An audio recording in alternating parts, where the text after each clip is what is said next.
Good morning, fam, and happy Friday to you. This is Dr. Tommy Pringle coming to you again with another work week inspirational and encouraging weekly recap for this week.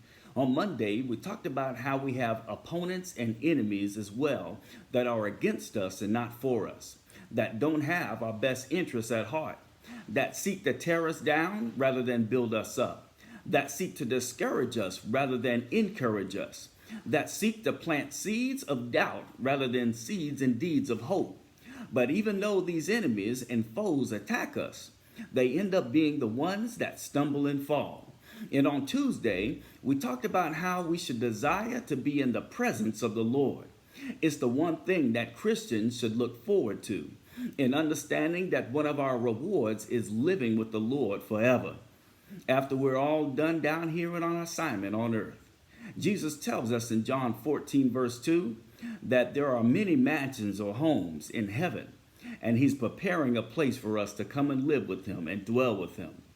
And on Wednesday, we talked about how King David is saying, even though it may seem like the odds are stacked up against you, your heart shall not be fearful, because the Lord has a stronghold on you and will save you from the attack of the enemy.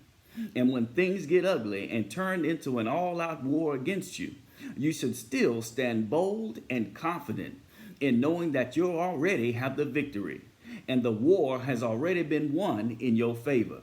And on Thursday, we talked about when the storms of life come your way, seek the Lord's shelter instead of your own, because he will be concealed. He will conceal you under his cover and the cover of his tent, and he will lift you high upon a rock, so nothing can reach you unless the Lord grants them access. Since we're his children, the Lord will make sure that we're not tested beyond our breaking point, and he will not allow anyone to bring harm to his children. So I pray that you allow the messages from this week to take root in your spirit over the weekend. And as this COVID-19 virus continues to spread and impact lives, that the good Lord will hide you in his tent and set you upon a rock, so that no harm is done to you or your loved ones. Allow God to continue to shape and mold you into the Christian that he called you to be. I love you with the love of the Lord. Be blessed this week.